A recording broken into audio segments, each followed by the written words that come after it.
విజయనగరం సమీపంలో ఒక చిన్న పల్లెటూరు ఉంది. ఆ పల్లెటూరులో ఒక గ్రామదేవత ఉంది. చిత్రం ఏంటంటే చాలా కాలం క్రితం ఒక మహాత్ముడు బ్రతుకు తెరువు కోసం వెళుతూ మధ్యాహ్నం పూట అక్కడికి చేరుకున్నట్ట. ఆ అరుగు మీద కూర్చున్నాడు. చిన్న ఆలయం అరుగు మీద కూర్చున్నాడు. మధ్యాహ్నం వేళ అయింది, ఆకలిస్తుంది. అప్పటికే తాళం వేసి వెళ్ళిపోయారు పూజారులు. లోపల ఏమైనా దొరుకుతుందేమో, ఎవరైనా ఉన్నారేమో అనిపించింది. కుతూహలం ఒకటి ఉంటుంది ఎలాగోను. లోపల అమ్మవారిని ఎలాగో చూడలేదు, ఏదైనా రంధ్రంలోంచి చూద్దామా అని చూసేటండి. ఆ తలుపుకు ఒక చిన్న రంధ్రం ఉంది. ఆ రంధ్రంలోంచి కనబడిందిట.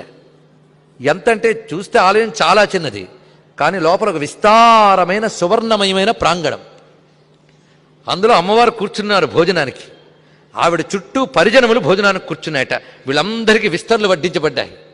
అది కూడా కనకరంభాపలాస పత్రములుట, అంటే బంగారు పరిటాకులు, బంగారపు మోదుగాకులు ఇలా ఉన్నటువంటి పత్రముల్లో వివిధములైన భక్ష్యభోజ్యములు వడ్డించబడి ఉన్నాయి.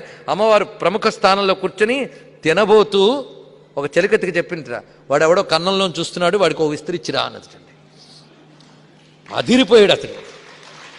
ఒక ఆమె బయటకు వచ్చి విస్తరి ఇచ్చి జాగ్రత్త అని చెప్పిందిట. అది తిన్న తర్వాత వాడు జాగ్రత్తగా అమ్మవారిలోనే లీనమయ్యాడు. ఇప్పటికీ ఆ క్షేత్రం అక్కడ చెప్పబడుతున్నది. జామి అనే పేరుతో విజయనగరం దగ్గర ఉంది. ఇదొక లిఖించబడిన ఒక ఆధారం. ఇది ఇలాంటివి ఎన్నో ఎన్నో ఉంటాయి. ఉదాహరణకు చెప్పాను, కానీ ఈ పరిధిలో ఉంటుందా? ఇంత చిన్న బొమ్మలో భగవంతుడు ఉంటాడా?